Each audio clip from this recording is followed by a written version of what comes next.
topics and opinions expressed on the following show are solely those of the hosts and their guests and not those of W4WN Radio, its employees, or affiliates. We make no recommendations or endorsements for radio show programs, services, or products mentioned on air or on our web. No liability, explicit or implied, shall be extended to W4WN Radio, its employees, or affiliates. Any questions or comments should be directed to those show hosts. Thank you for choosing W4WN Radio. This is Beyond Confidence with your host, Divya Parekh. Do you want to live a more fulfilling life? Do you want to live your legacy and achieve your personal, professional, and financial goals? Well, coming up on Divya Parekh's Beyond Confidence, you will hear real stories of leaders, entrepreneurs, and achievers who have stepped into discomfort, shattered their status quo, and are living the life they want. You will learn how relationships are the key to achieving your aspirations and financial goals. Moving your career or business forward does not have to happen at the expense of your personal or family life, or vice versa. Learn more at www.divyaparekh.com, and you can connect with Divya at contact@divyaparekh.com. This is Beyond Confidence, and now here's your host, Divya Parekh. Good morning, listeners. Happy New Year. I am hopeful, and I'm sure that you all had a good New Year's Day, because we are today on January 2nd. And I can't even imagine, we have already said goodbye to 2023. So on New Year's Eve, what we were doing was we were going out with our friends, and we were expecting a lot of crowds at the place we were going. So what we decided to do was okay, let's go there a little bit earlier. And so I always make a point. It's not that it happens automatically, but I make an effort to be open to different things. So the idea was to go and park somewhere else and then go to the place we were going to go and eat. So what I did was I told my partner, why don't we just kind of drive around it? If it is full, it's okay. We'll go and park further away. But lo and behold, it was as if when I had placed that intention that, okay, let's just go check it out, a car pulled out, we parked in, and we got the parking right across the restaurant. So sometimes just being open and not assuming really, really helps. So one thing that I want to encourage you to do in the New Year's, which I'm doing as well, as being open to possibilities rather than assuming, oh, you know what, this is not going to work. Give it a shot. What's the worst that's going to happen is that, for example, we would not have found a parking spot, we would have gone back. So be open to possibilities. And I want to invite you to get our books, Expert to Influencer and the Entrepreneur's Garden. So as a matter of fact, just recently, as I was looking at LinkedIn, somebody that I didn't even know had listed Expert to Influencer in the top 5 books that she had read in 2023.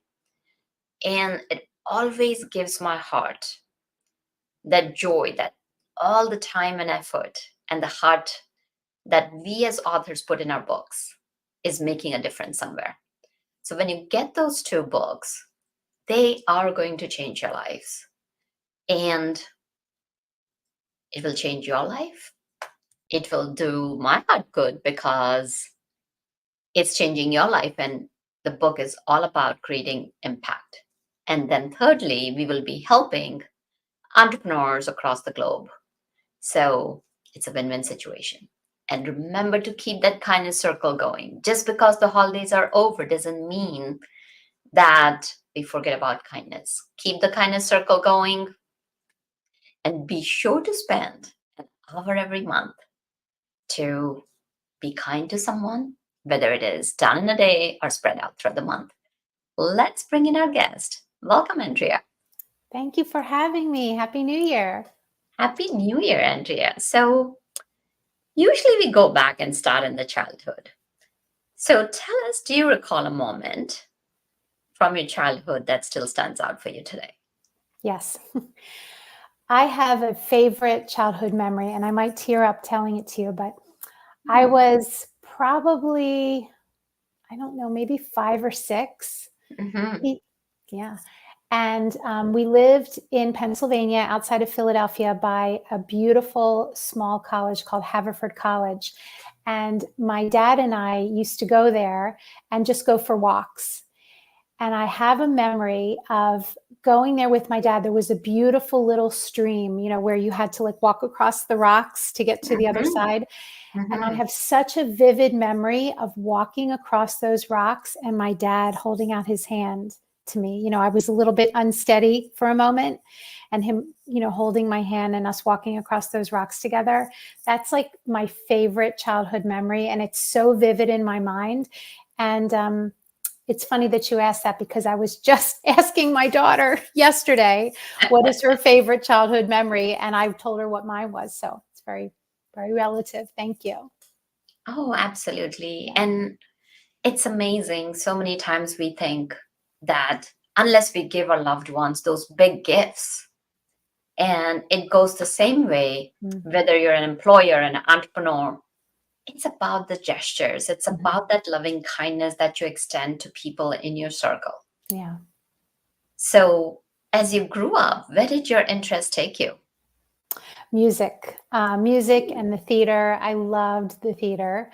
And that's where I ended up getting my degree in music. And I studied classical, I studied jazz, I was in musical theater. I kind of ran the gamut. And that's really where my heart was on the stage. I love music. There's just such music has an energy to it, a resonance, a frequency. And I was always very attracted to that.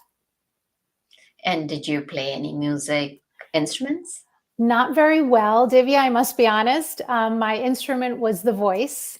And Mm. that was really where my concentration was. I tried, a little.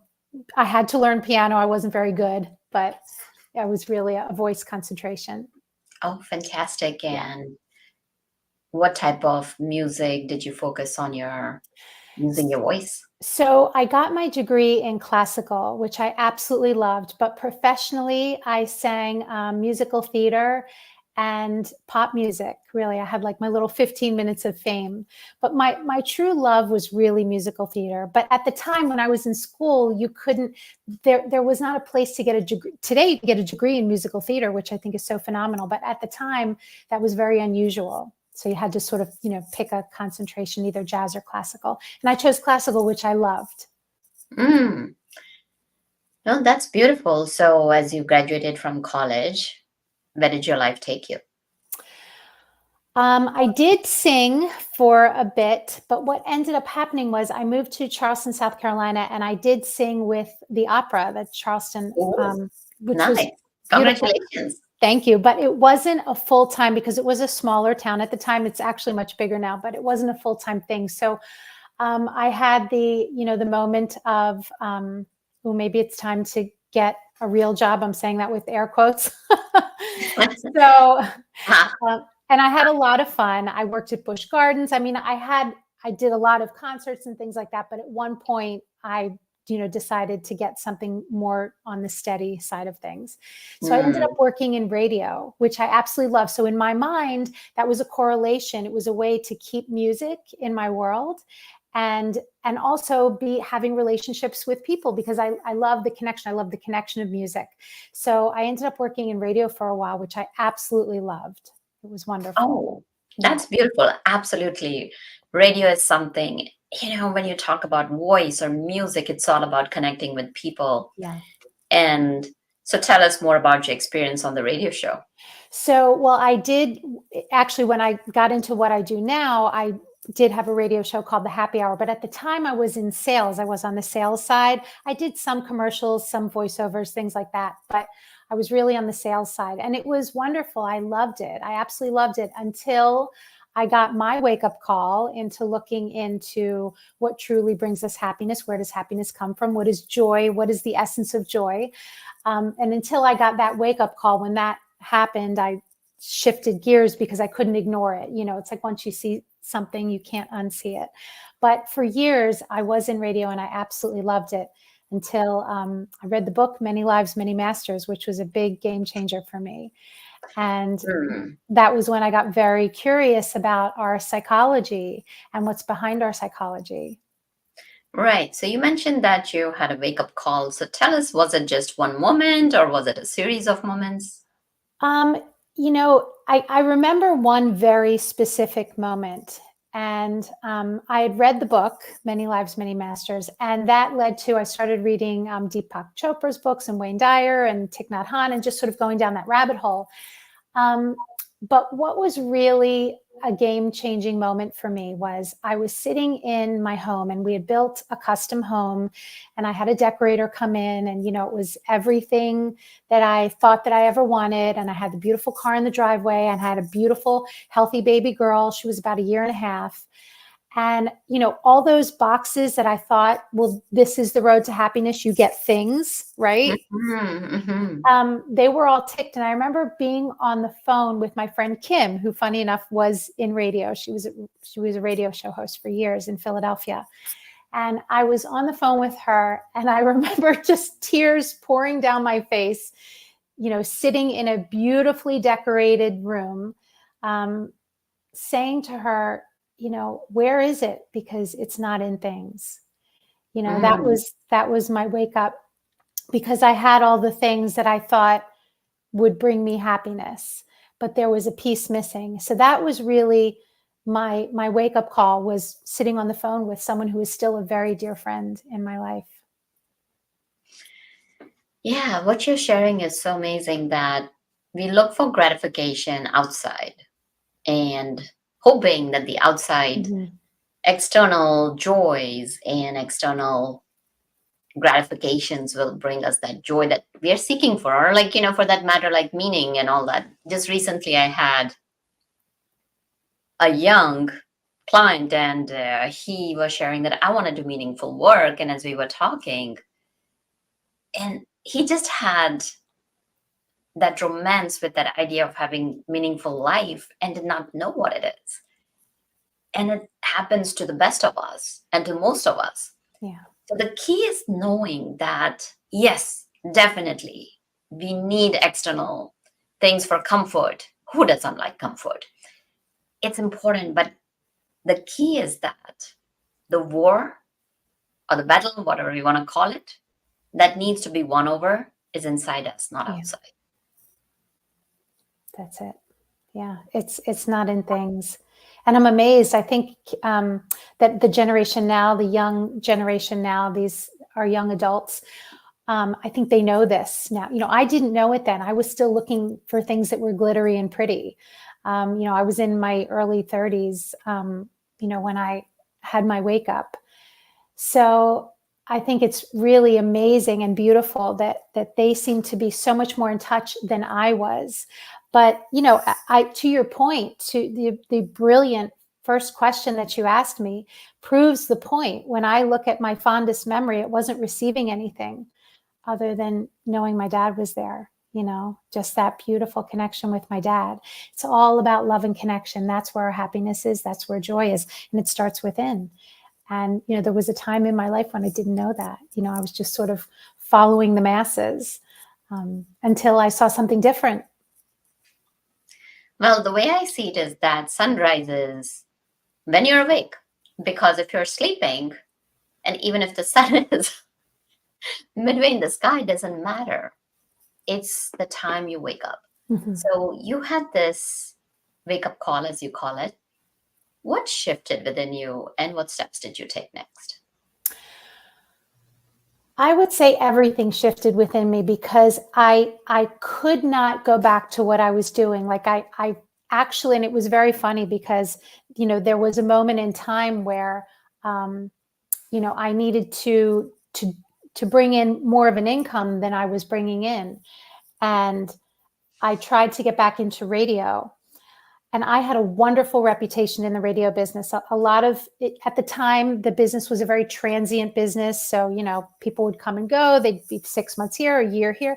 But I was the person that I was very, very loyal. So I had a very great reputation in the business.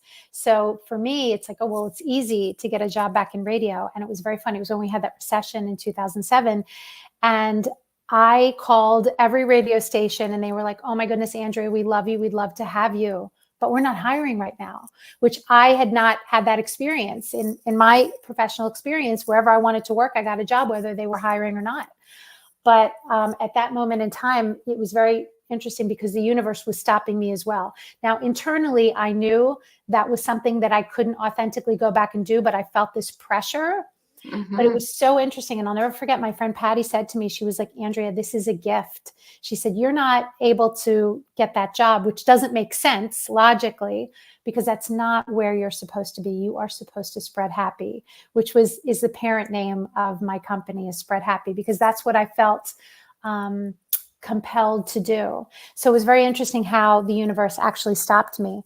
So what I did then was I just went into a tailspin of becoming a student, which of course I'm still a student, but I ended up studying with Dr. Robert Holden, who is the creator of the Happiness Project, which at the time was the only scientifically proven method to actually increase your level of happiness. So I went over to London to study with him. I studied with him when he was in New York. I mean, I just went all over to learn what he knew. And I studied pretty much everything you can possibly imagine. But that was my foundation. And what's so interesting is years and years and years later, where I am today, I see how that foundation, because the foundation, Dr. Robert Holden's foundation really started with A Course in Miracles. And that foundation is so solid, no matter what direction you're looking in, it points back to, the oneness. It points back to, the fact that there is no separation. So everything really points back to A Course in Miracles. But after studying with him, I studied NLP, I studied hypnosis, I studied past life regressions, I studied, EFT, like you name it. I probably took the course. You delved into different modalities into bringing that peace within oneself. Yes. You mentioned about the Happiness Project, that was the only study that has been done or was being done at the time. Tell us about that. So at the time, and I don't know, I'm sure now that there's other studies, but at the time it was the only scientifically proven method to increase your level of happiness. So we have a natural set point for happiness. We sort of come out of the womb with a natural set point. But with this program that he developed, we have the opportunity to increase that set point up to 40%. Now, maybe even more, but at the time those were the statistics, that you can increase your level of happiness up to 40% because we have this natural set point.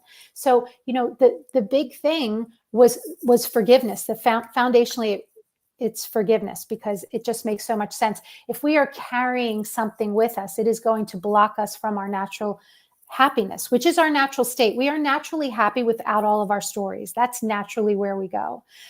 So forgiveness was very foundational. Understanding the ego's role. The ego is not a bad thing, but we want to use it as our servant rather than our master. And there was a time in my life when I was using it as our master. If we're looking outside of ourselves for peace, we're using it as our master. But we want to use it as our servant. We know what we want to do, how we want to be, how we want to show up in the world. So we can use the ego as our friend. The ego said to me, make sure you take a shower this morning, right? It's not a bad thing. But we want to use it in that capacity, not in the capacity we're thinking when we get something, it will bring us peace, love, and joy. It will not. That actually comes from within. And then, of course, gratitude and living on purpose. And I know that you had touched on that with your client that you had spoken to. We must have purpose and meaning in our life, that passion, that joy, that what sets us on fire, that's our natural wisdom guiding us and telling us where to go, how to be in the world, and how we can actually live how we were meant to live when we came to the planet. We all have something very special inside of us that wants to move through us. So it's really paying attention to that. Definitely. That makes sense. And bringing back, the conversation to this younger generation.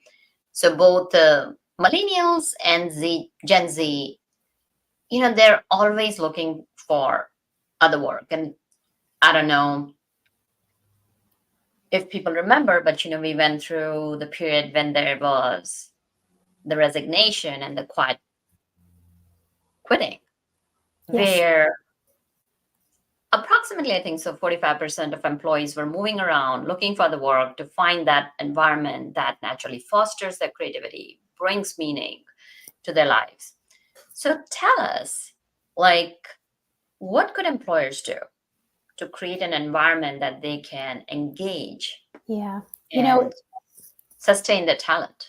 Yeah, it's it all goes back to the beginning of our conversation, and I love connection. I love that you asked that question because that was the perfect foundation for everything that we're talking about.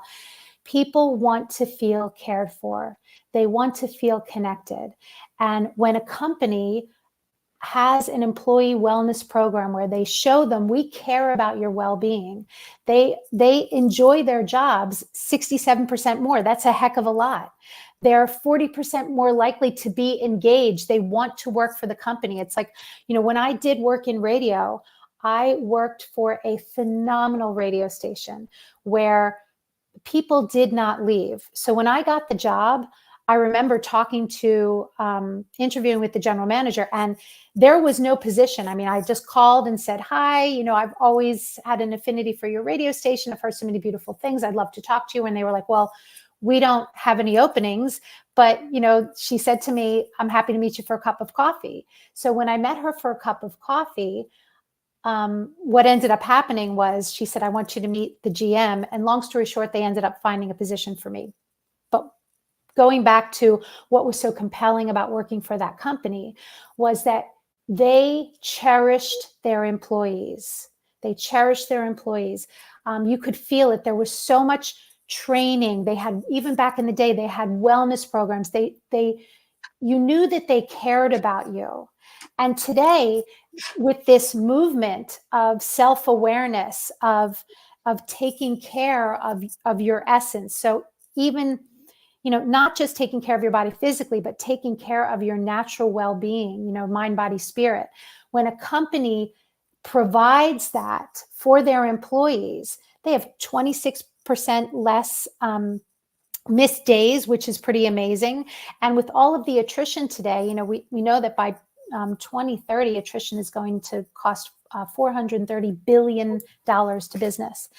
You want to do everything you can to show your employees that you care. So what a company can do is they can invest in a wellness program. And I don't mean a training program to get better with their skills. That's a wonderful thing as well. And what's really important to employees at the moment is that they feel loved and cared for. So when a company provides that, a wellness program where they're actually concerned, and concerned in a beautiful way, like concerned in a we care about you way. Definitely, like that makes all the difference. You want to show that you care about the employees. Yes. But what's the best way to go about it? There's this big general idea that we can do that, but there's so many companies, they may not have the bandwidth. Yes. They may not have enough employees, they may not have the budget. So given, let's say, for a small to medium-sized company, they may have employee constraints, budget constraints, and the time constraints, because a lot of companies have laid off. So especially during this time, what specifically companies can do so that their employees feel well taken care of? The first thing that comes to mind is talk to your employees, talk to them, communicate with them, have them fill out a survey. What do you need to feel really good about being here? Because sometimes they may need to work from home a couple of days. Maybe they're amazing at what they do, but maybe they're having a childcare thing, but they can still be super productive because they feel loved and cared for. They feel valued. So the first thing I would say is actually talk to your employees, communicate with them, have them fill out a survey, but have a meeting with them. What can we do to make this a better experience for you? Because so many times, if we just had a conversation, things would run so much more smoothly. But because sometimes we're afraid to talk to somebody, we're afraid to say what we really need. And you'd be surprised. Sometimes an employee's like, oh my goodness, like either the employee or the employer would say, that's so easy for me to do. I had no idea that was all you needed. So the first thing is have a conversation, find out what you can do to nurture them. Yeah, that definitely makes sense. And it again comes back, excuse me, it comes back to that approach that not having assumptions. Because if you have assumptions, oh, my employee is happy. So it's not just asking somebody who comes in new, it's also about doing regular check ins that, Yeah, okay, we had said this, X, Y, and Z. And especially like, since today, we are talking about the New Year's. Doesn't matter if you've had an employee for 3 years, just do a regular check in that as we are setting in absolutely. goals. Absolutely. What are your goals? Yeah. Understanding them, their preferences, and what are the things employers can put in place? Well, the first thing I would say is to have regular check-ins and some type of survey. And, I'm all about creating some sort of wellness in the workplace, because I know that when employees feel loved and cared for, they're more likely to stick around. So I would say flexibility. Another thing is flexibility. You just jogged my memory. And I remember when I worked in radio, I was always in the top three, the salespeople, always in the top three. And we had around 20 salespeople. So I did very well. And I remember one day leaving, and it was around 5:30. And one of the guys, salespeople who I worked with, looked at his watch and said, "Oh, half day." And I remember thinking to myself, first of all, what a jerk. But I remember thinking to myself, well, somehow the hours that I keep seem to work for me. And now I didn't know what I know today, that it's not about the time you put in, right? It's about working smart. It's about working from the heart. It's about leading with your heart, leading with your wisdom, your natural instincts, and connection. That's how you do well in business, right? It's not all the busy work. It's actually about connection and listening to your intuition. That's when you're going to do well, and you're going to not have as much chaos in your life.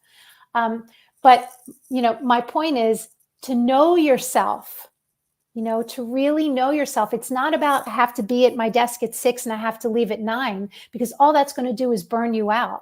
It's to know how to work efficiently. So that's another conversation for employees, to be flexible, because one person that maybe just loves being at work and it makes them really happy and they want to be there at 6 and they want to leave at 9. That's fantastic. But somebody else is probably more efficient doing the job the way it makes sense for them, so that they are well-rounded. Some of us need to get up in the morning and do yoga because that's how we want to start our day, and that feels really good. And if you have an employee that is amazing and they want to come in at 9:30 because there's a certain yoga class that in their mind helps them feel amazing, let them come in at 9:30. It's about really being in touch with it to make it a win-win for everybody. It's how can we make this a win-win for everybody? That's really a great point, because as you said that some employees can be more efficient, some employees like to be there, Mm-hmm. or it could be, as you mentioned, it could be they're dropping off their children, or they may be going for a gym or whatever it is. So allowing that flexibility of time, knowing that, and actually so many employers are thinking of going to 4-day work weeks, because what happens is that whenever there is that time crunch, people will do more work and finish it off, because then they want to go and have fun on that additional day that they're getting off. Yeah. So that definitely makes sense. So now let's say they're flexible with one, but then the rest of the team may be talking about, how come that person goes ahead and has shorter hours, and rest of us are working more hours. So how can an employer balance that out? Yeah, that's, a lot of that, what comes to mind first is creating an understanding. Mhm. Meaning, when I'm comfortable in my own skin, I'm not worried or bothered about what anybody else is doing. You know what I mean? It's not my business what somebody else is doing, unless I'm thinking that my well-being is outside of me. So that's where the training of understanding the principles behind our psychology come in really, really handy. Because if you have a bunch of people working for you that are in everybody else's business, that's not an efficient team anyway. You want your team to come in, you want them to do their job, you want them to care for themselves, right? Put their own well-being first, so that they're not so concerned with what everybody else is doing. Because when we understand that deep truth, then if we need to communicate, hey, I need to come in later as well, will communicate it from love and authenticity rather than a jealousy standpoint. You know what I mean? Mhm. That's why, you want to, that's why I'm very big on understanding the principles behind our psychology, because when you have that understanding, you're not worried about somebody else. You are comfortable communicating. You say what you need. You understand other people have different lives. You're looking within rather than without to try to figure out how to be in the world. So the first thing is really to create that type of understanding for your team, whatever way you do it. If you bring somebody in to train them in that, or if you provide that, or just have that conversation. And the second thing is to know that, if you're worried about somebody else's hours, to be able to have a comfortable space to talk to your employer in. That's a big thing, is as an employer, you want your employees to know it's okay to come and talk to me. It's okay to share with me how you feel, because a lot of times there's misunderstandings. So if somebody knew, oh, well, the reason that they have that situation makes sense, it's not a thing. Absolutely. And it goes back again to building that culture where Yeah. you are building a cohesive culture where the team members are not competing against each other. They are recognizing what are the needs, and also having the transparency Yeah. that who's working on what. When people know what projects are being worked on, people have an idea what they're doing. Yeah. And goes back to again when you talked about understanding and having that conversation, having the team talk to each other, and even having those team cohesiveness meetings, or even doing a half a day where people come together and air out their concerns. And rather than just, an employee talking to the boss, just airing it out in the open, where because as team partners, you got to do that and understanding each other. Yeah. And understanding what I'm hearing from you is just not between the boss and the employee, it's also between the different team members, so then they can understand each other. And like, okay, some people may not have anybody at home, they like to be at work. So it's also understanding that, like you mentioned, that how that person was telling you. So rather than being envious and putting somebody else down, understanding that whatever they're doing is worth it. And again, it goes back to again, like, how do you feel inside? Yeah, for me, it shouldn't be a competition. It should be, everybody working together as a team. And when you start to get into, well, I was here till 7 and you came in at this time, that's a lot of wasted energy and a lot of wasted productivity. It doesn't make sense. When you understand, well, I'm here to do my job and I'm going to do it to the best of my ability. And you all work as a team. I need this from you. You need this from me. And we work together, but you're not so concerned with how somebody else does it. It's also being in a space of non-judgment. It's like, well, you do your job the way you do it, and I do it the way I do it. There's no right or wrong. It's however we can be efficient and get this done. It's taking away that judgment. It's really putting more love into the workplace, more understanding into the workplace, more compassion into the workplace. And it starts from within, because whatever you want outside of you, you've got to give that. So if you want respect, you want to give respect. If you want non-judgment, don't judge. If you want to feel loved and cared for, then love and care for others. It's very simple, but we get very stuck in our minds about fairness, and that will get us into trouble. Absolutely. Some great nuggets over there. So you talk about building relationship in one easy step. Do share that with us. So the one easy step is the relationship with yourself.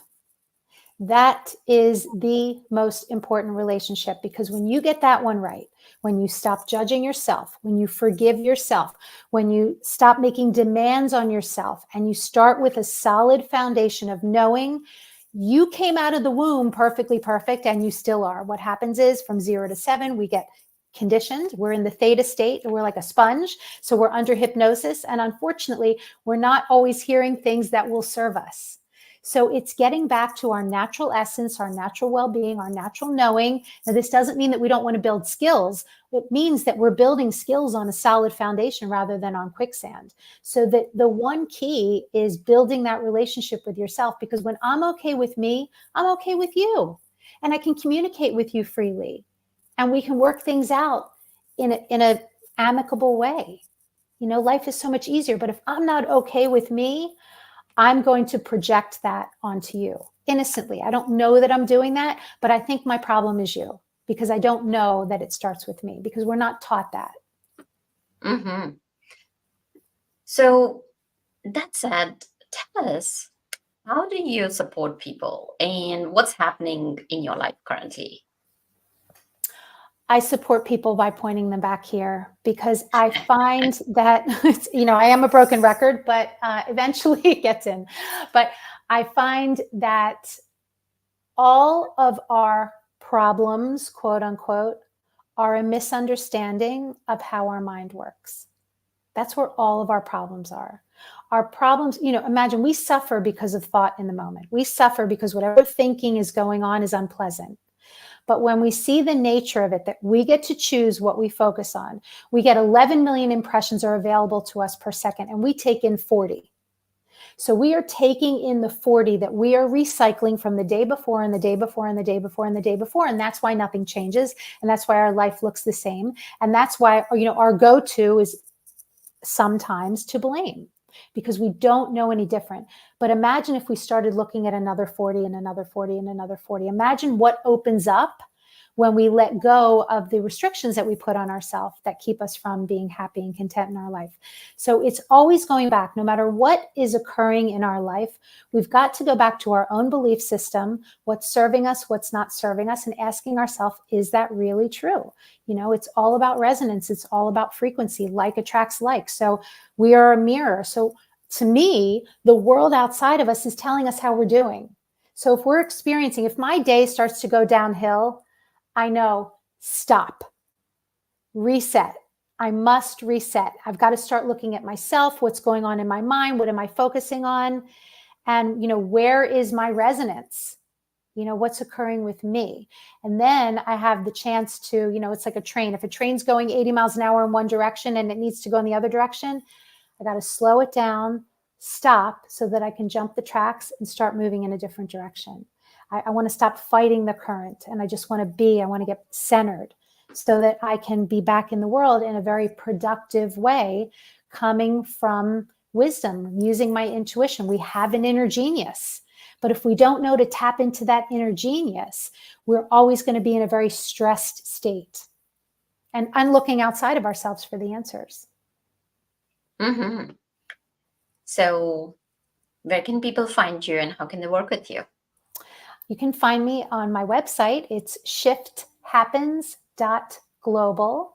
I'm also on Facebook, which I know is a little old school, but Shift Happens on Facebook. Shift Happens Global on Instagram. You can also find me, Andi Vallely, on LinkedIn. And all of social media, that's all on our website. And I would just suggest going to shifthappens.global.